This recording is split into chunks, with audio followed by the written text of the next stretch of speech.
Hi, thank you for joining us. As a program note, we may lose our internet. This is a live feed, and if we do, we'll have it online later. Alan Greenspan found himself sitting in front of Congress in 2008. They were a little upset about what had happened, and he was getting questioned, and I thought he made a very candid remark. He said that my whole intellectual edifice collapsed in the summer of 2007. Alan Greenspan had made a study of economics his entire life, and he had made decisions based on false assumptions. My name is Bruce Norris, and as most of you know, for the last 14 years, I've made a study of how California prices move up and down, what makes them do that, and when is it likely to switch gears and go in the other direction. I'm no Alan Greenspan, and I can tell you that every time I finished a report, I thought that I had covered the entire subject. Most of the time that didn't turn out to be true. There was more to learn. This new report, the tip of the iceberg, was made necessary by new discoveries. One of the things that's happened over the years is that we have constantly heard, well, that may be true in Riverside, but that's not true where I am. All of our past reports dealt with the macro, the big picture. We looked at the entirety of California as if it was one big piece. And that micro view has really brought to light some very important things. And we'll go through a couple of those things that we've learned. One of them was that affordability coming down meant that you had a good market. And that was exactly the opposite of what we thought from California Association of Realtors. So we've learned that when a high affordability exists like it does now, it doesn't necessarily mean it's going to produce price increases. The second thing that we discovered is in interest rates. We discovered that from 74 to 80 we had interest rates explode, and yet we had a tripling of price.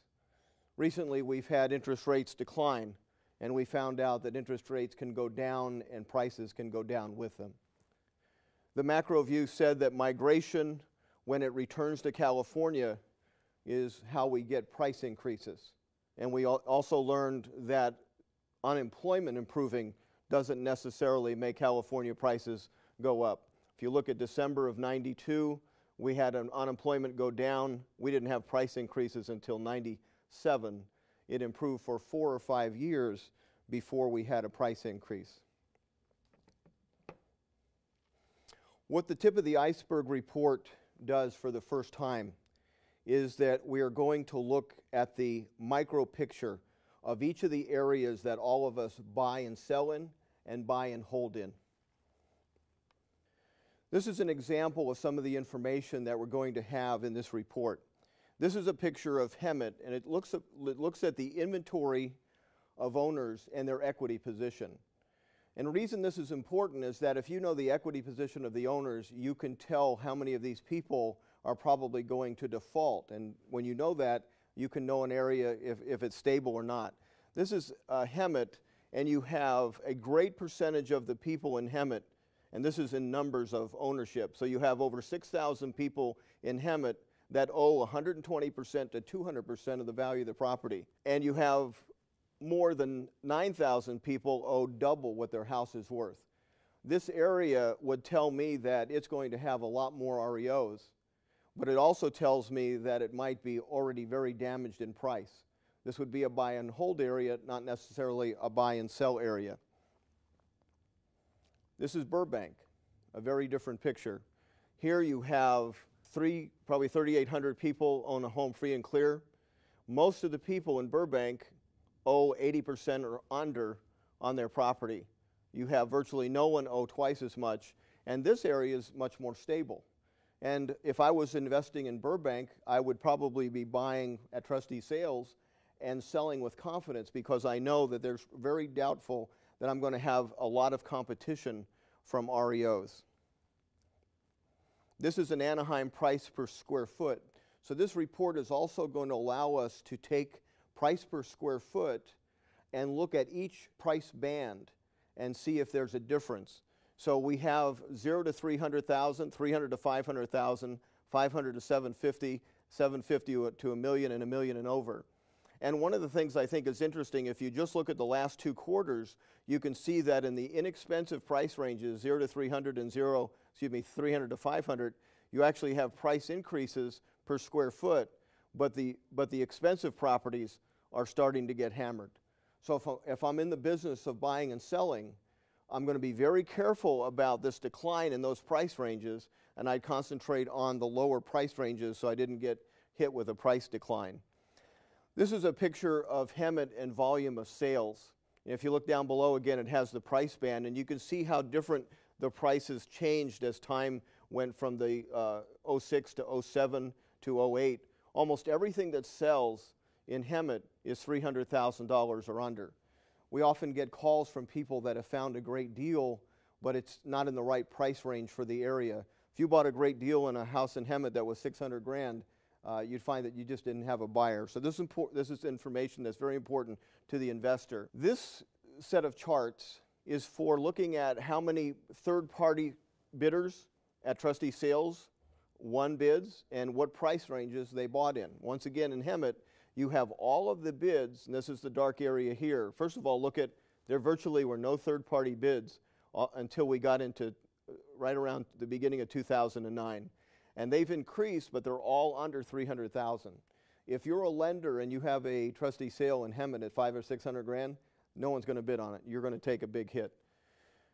This is a list of the REOs, and you can see the REOs have declined somewhat. Most of them are priced 300,000 or under. If you have an REO in Hemet over 500,000, you're going to have a very tough time getting a buyer. Anaheim, very different picture. Here you have REOs that peaked. They are more expensive in nature. Very few of those will be under 300,000. But look at the trustee sales. Trustee sales have grown and grown and grown, and literally now are in contention with very similar numbers as the inventory that's being produced by the REOs. So as an investor, it allows me to look at these areas and say, okay, if I'm in Anaheim, it's a very different picture than if I'm in Hemet.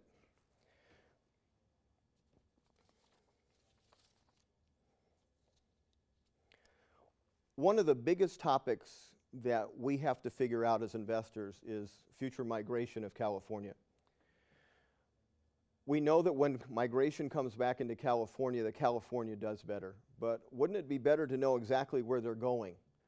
And wouldn't it even be further better to know how old they're going to be?